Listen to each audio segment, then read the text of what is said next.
Buenas noches, nuevamente estamos aquí en el programa Gestionando Empresas. En esta oportunidad tratamos de saber un poco más de la seguridad y salud en el trabajo, pero también qué es lo que pasa en las empresas con respecto a la higiene industrial, para lo cual hemos invitado acá al ingeniero que nos va a dar ciertos alcances y aclaraciones sobre este tema. Buenas noches, ingeniero. Buenas noches. ¿Qué es la higiene industrial y de qué ámbito se preocupa? Es prácticamente la ciencia que se preocupa tanto por el reconocimiento, la evaluación y control de los factores de riesgo que puede haber en un ambiente de trabajo, ¿no? Su ámbito de aplicación sobre todo está en torno a la salud ocupacional.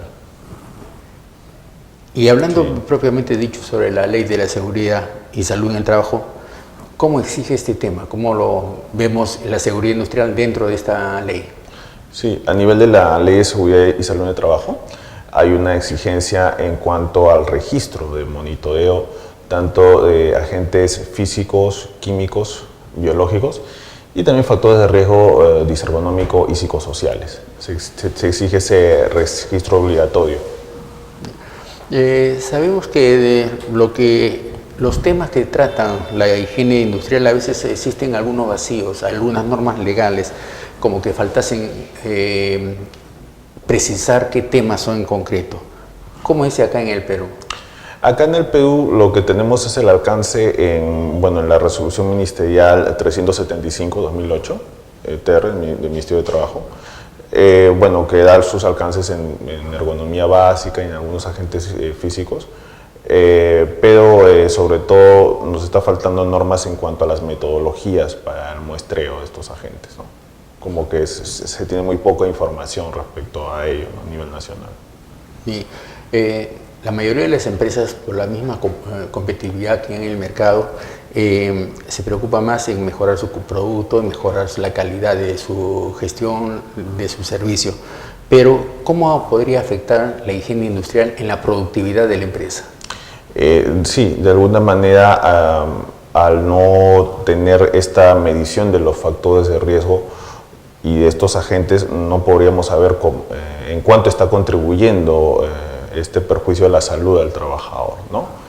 En el caso, por ejemplo, a nivel de ruido ocupacional, en una jornada de 8 horas no se debe exceder el límite de 85 decibeles, ¿no? De acuerdo a la resolución ministerial, ¿no?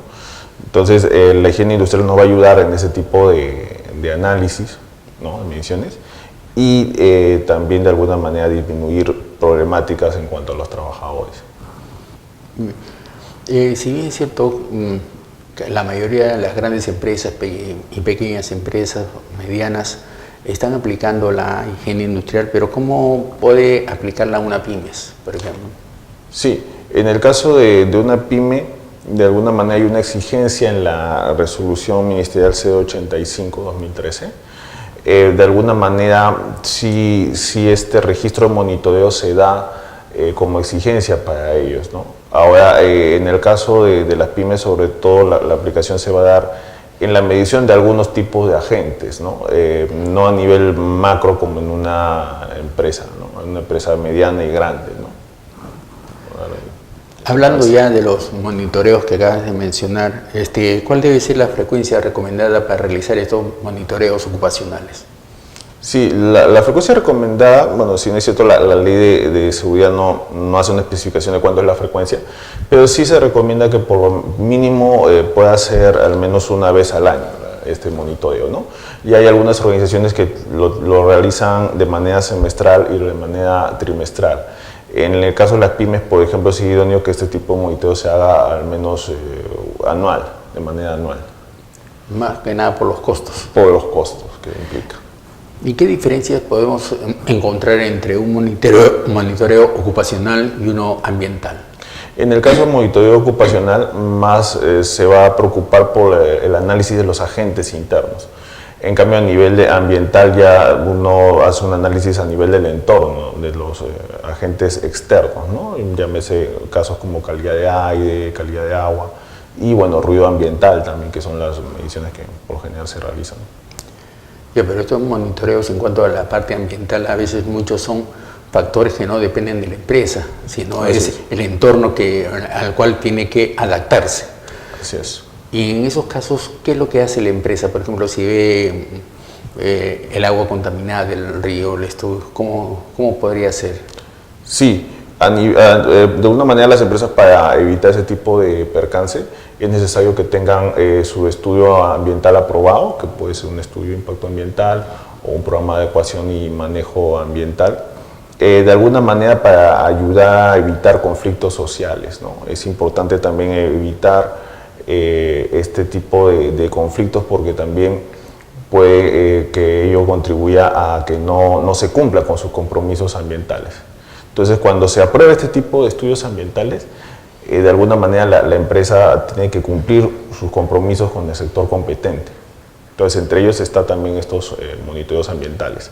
Hay casos extremos, como lo hemos visto también como en Tía María, y bueno, en los que, por ejemplo, también a veces la empresa, por ejemplo, tiene que hacer un monitoreo de agua de mar y no lo llega a hacer justamente por este tipo de conflictos sociales que se les computan. Por lo general, ¿qué clase o qué tipo de equipos se deben emplear para realizar estas mediciones en cuanto a la higiene industrial? En el Perú sí contamos con ciertos equipos. Por ejemplo, para ruido ocupacional contamos con dosímetros, por lo general de la marca Smantec, Quest, ¿no? Que hay empresas que lo llegan a alquilar y sobre todo laboratorios que están acreditados para hacer esa medición. De alguna manera también tenemos vibrómetros para el caso de vibraciones ocupacionales. Se tiene también luxómetros para iluminación. Monitores de estrés térmico también se tiene para el caso de temperaturas elevadas y medición de temperaturas bajas, ¿no? Y también ciertas bombas de succión que se colocan al trabajador también en su cuerpo para una medición de 8 horas en lo que se refiere a polvo respirable y polvo inhalable, ¿no? Se cuenta con ese tipo de equipos. Ya. Una última inquietud es en el sentido, ¿qué entidad del Estado supervisa que las empresas realicen ese tipo de monitoreos? Sí, en este caso, a nivel de monitoreos ambientales están los mismos ministerios, los mismos sectores competentes. En el caso de seguridad y salud ocupacional estaría a cargo la Superintendencia Nacional de Fiscalización Laboral, SUNAFIL, ¿no? SUNAFIL, de alguna manera, cuando realiza este tipo de fiscalizaciones y solicita al empleador este registro de monitoreos, el empleador debe contar con el mismo junto con sus informes de monitoreo ambiental, ¿no? Y ocupacional. Entre las cosas que se piden, por ejemplo, para estos tipos de informes es sobre todo, además de los resultados de estos agentes, los certificados de calibración de los equipos que estén vigentes también. Muy bien. Agradecemos una vez más al ingeniero Luis Lozano que en esta oportunidad nos ha esclarecido algunas dudas referente a la higiene industrial. Con nosotros es hasta un próximo programa. Buenas noches. Buenas noches.